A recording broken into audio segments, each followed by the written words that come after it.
한 달 후 서로 다른 학습 경험은 두 반의 학생들에게 어떤 영향을 미쳤을까요? 전문가와 함께 객관식 시험, 논술, 말하기 평가로 활동 중심 수업과 지식 중심 수업의 영향을 평가했습니다. 객관식 평가에서는 소설에 대한 이해와 구성 등 다양한 지식을 평가했습니다.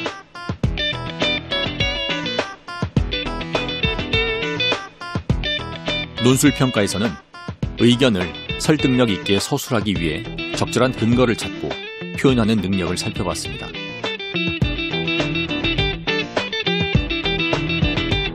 말하기 평가에서는 유창성을 비롯해서 지식과 지식 생성 능력을 살펴봤습니다.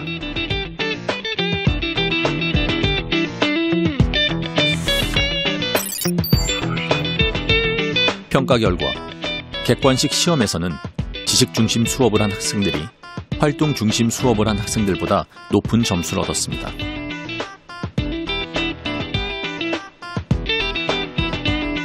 특히 문학적 지식 관련 문항에서 높은 정답률을 보였습니다.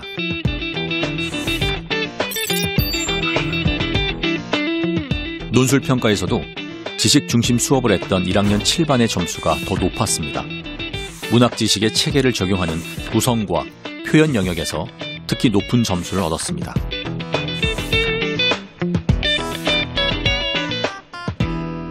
활동 중심 수업을 했던 1학년 8반에서는 자신들의 사고 과정 자체를 되게 다양한 매개체로 풀어내는 방식을 했기 때문에 글에 대한 어떤 그 소설에 대한 몰입도라든지 이해 정도 내지는 그 소설에 대한 전개에 대해 구체적으로 이해할 수 있는 특징을 보였지만 1학년 7반 같은 경우에는 그것들을 좀 더 메타적으로 인식하고 그것들을 소설에서 좀 더 적합한 용어들로 풀어내는 데 있어서 훨씬 더 용이하지 않았을까 생각을 합니다.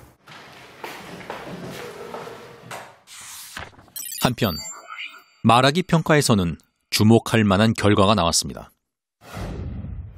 저는 두 소설 모두 공통적으로 문학적 의미는 자신의 행동을 돌아보라라는 의미인 것 같아요.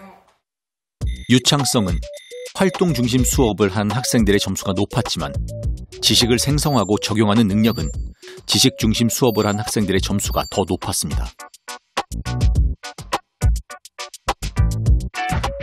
이제 활동 중심 수업은 끊임없이 아이들이 다른 친구들에게 자신의 생각을 이야기하고 교사와 계속 이제 언어, 말로 그 자리에서 서로 주고받으면서 상호작용하는 과정들을 거쳤기 때문에 아무래도 소설에 대한 자신의 생각을 표현하는 거에 있어서 훨씬 자연스럽게 느꼈을 거라고 생각을 합니다. 그 평가 결과에서도 보여주고 있듯이 1학년 7반 아이들이 그것들을 좀 더 글로 풀어낸다거나 아니면 어떤 문제를 풀어가는 데 있어서는 더 유리했다라고 하는 측면에서 과연 어떤 차이가 있었는지를 좀 생각을 해볼 수가 있었는데요. 1학년 8반 아이들은 분명히 자기의 이해라는 측면을 조금 더 이론적인 측면으로 연결시켰다면 좋았을 거라는. 이번에 빈칸들을 메꾸는 시간을 가졌고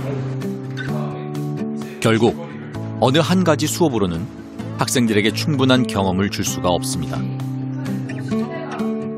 역량과 지식 중 무엇이 더 중요한가? 수업은 활동 중심이어야 하는가? 아니면 지식 중심이어야 하는가?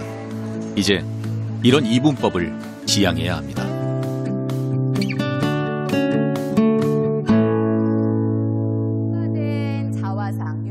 우리는 활동 중심 수업 중 일부를 미국의 인지 과학자인 다니엘 윌링햄 교수에게 보여줬습니다. And I've actually talked a lot with students about this. The student says, I loved presenting, I learned so much. And then everybody else says, like, it was okay, but, you know, he's not a professor, and so it wasn't that great, really. But what's interesting, too, is that whenever I ask students, so should I keep doing this in the future? Should I keep having students present? They like it. They want me to keep doing it, even though they say, I mostly didn't learn that much from my fellow students. 인지 과학자로서 학교 교육에 조언을 해온 윌링햄 교수는 활동 중심 수업의 장점을 인정합니다. 동시에 배움 없는 활동을 경계합니다. The assignment that was set for the students was not really a teaching assignment. They were assigned to present their project to their peers. So it's a little bit free-floating. Before you deliver a lesson, think about what are my students really likely to be thinking about during the course of this lesson. Not what I hope they're going to be thinking about or my plan for what they're going to be thinking about. What's actually going to happen in their minds. Because that's what they're going to experience and that's where they're either going to benefit or not from the lesson. 윌링엄 교수의 연구에 따르면 활동은 수업의 목표에 따라 구체적으로 설계되어야 하고 학생들의 지식을 확인하는 과정이어야 합니다.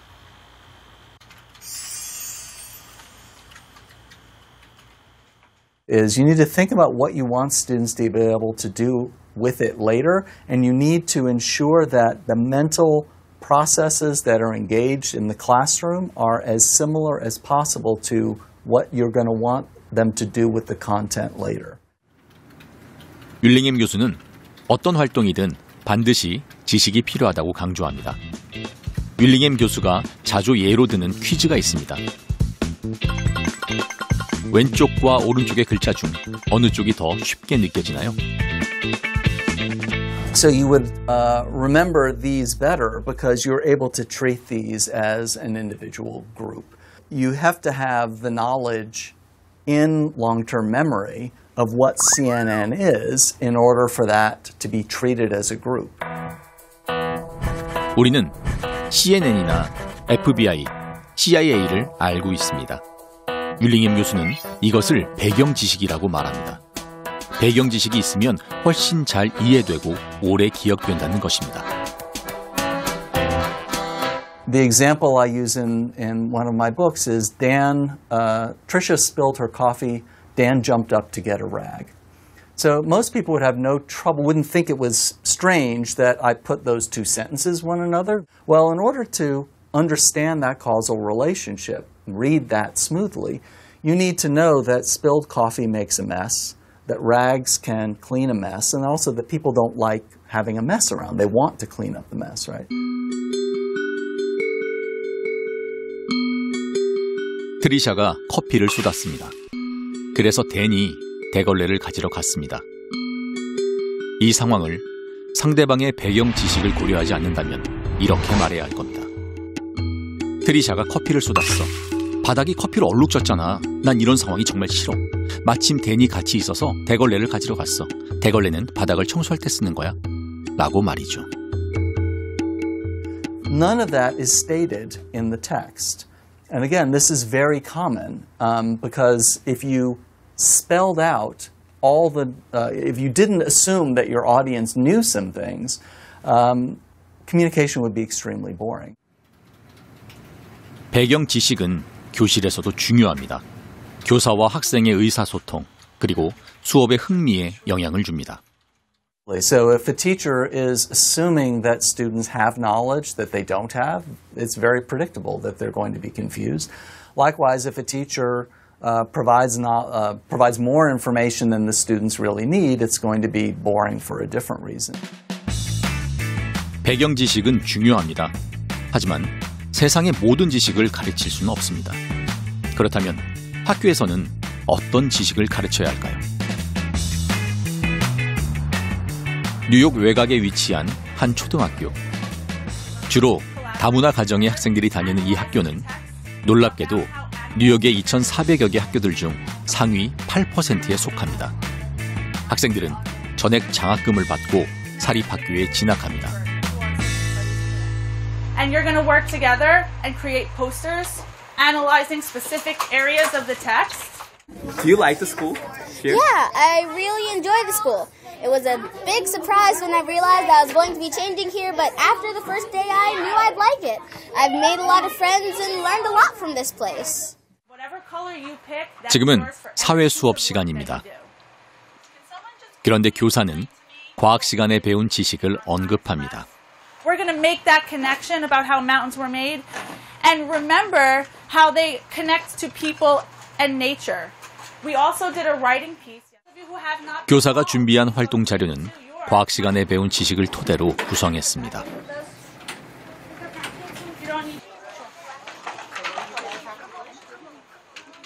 아이들은 이미 학습한 배경 지식 위에 새로운 지식을 쌓아 올립니다. So this lesson is based on the core knowledge curriculum in which we're connecting science, where in our study of landforms, to our social studies content. Now we're taking our knowledge of science and landforms and applying it to the social studies in the way that we understand mountains, how animals survive on mountains, and we're connecting that with our ELA comprehension piece where they're identifying the main idea and analyzing the text. 이 학교에서는 특별한 교육 과정과 정해진 지침에 따라 지식을 가르칩니다. 오늘 아이들은 세 개의 산에 대해 배웁니다. 교육 과정에서는 가장 먼저 각 단원에서 배워야 할 핵심 지식을 설명합니다. 이 단원의 핵심 지식은 산이 인간과 동물의 삶과 활동에 영향을 준다는 사실입니다. 이 단원을 배우기 위해서 학생들이 알고 있어야 할 지식과 학생들이 알아야 할 지식도 제시되어 있습니다. 학생들을 가르치기 위해 교사들이 알아야 할 지식도 있죠. 그리고 학생들에게 핵심 지식을 이해시키기 위해 필요한 질문과 단어도 정리되어 있습니다. 이 교육 과정의 특징은 다른 과목들과 연계할 수 있도록 구성되어 있다는 것입니다.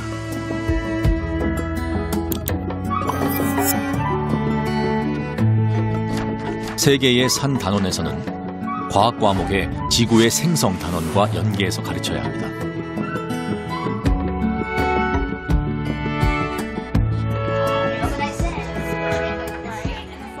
이렇게 설계된 지식 체계 속에서 자유롭게 활동이 이루어집니다.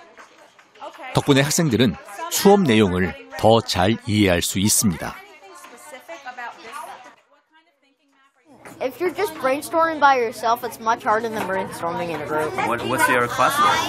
Well, my group's classwork was to compare and contrast two different animals. So compare means find the similarities and the differences are mentioned in the contrast. We first make a bubble map, a double bubble map, and then in the middle we put the similarities on the edges. If it's close to one bubble, that means it's for the differences. After we plan that, we write down our summary, which can be at least from 3 to 5 sentences. 물론 학생마다 배경 지식과 역량의 차이가 있습니다. 교사는 이런 차이를 세심하게 배려해 그룹을 구성합니다. 학생들이 서로 도움을 주고받으며 배움이 이루어집니다. Well, today we were learning about different animals that live in mountains and how they've adapted to survive the cold temperatures and, how they get around. So, are you enjoying it? About the animal here? I am enjoying it. The concept of a bubble map is pretty good at producing the information that we've found on the two animals in our section and how they compare and contrast from each other. Thank you. Go back to your class. Thank you. The thing that I most emphasize with them is making connections to everything that they've learned. So I have to make sure that they understand that everything that we've been covering in class is connected so that they can make personal connections to it, but also make connections to it in the outside world. 마치 이 버블맵처럼 학생들이 수업 시간에 배운 지식은 이미 알고 있던 배경 지식과 연결되고 핵심 지식으로 확장됩니다. 중세 시대라는 하나의 주제로 다양한 과목의 지식들과 연결하고 통합해서 가르칠 수 있습니다. 이렇게 연결되는 지식들은 학생들이 좋은 학교에 진학할 수 있는 토대가 됩니다. 사실 이 학교는 하나의 거대한 실험이었습니다. 이 학교가 위치한 브롱스 지역은 할렘처럼 낙후된 동네입니다. 사회적 격차, 교육 불평등을 줄이는 것이 과제였죠.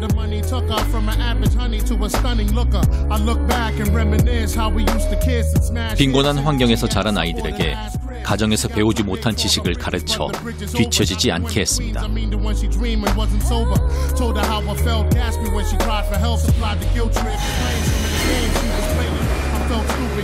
가난한 학생들에게 풍부한 핵심 지식을 심어주는 것은 지식이 격차를 좁힐 수 있다는 것을 보여주기 위한 실험이었습니다. 그리고 결과는 성공적이었습니다.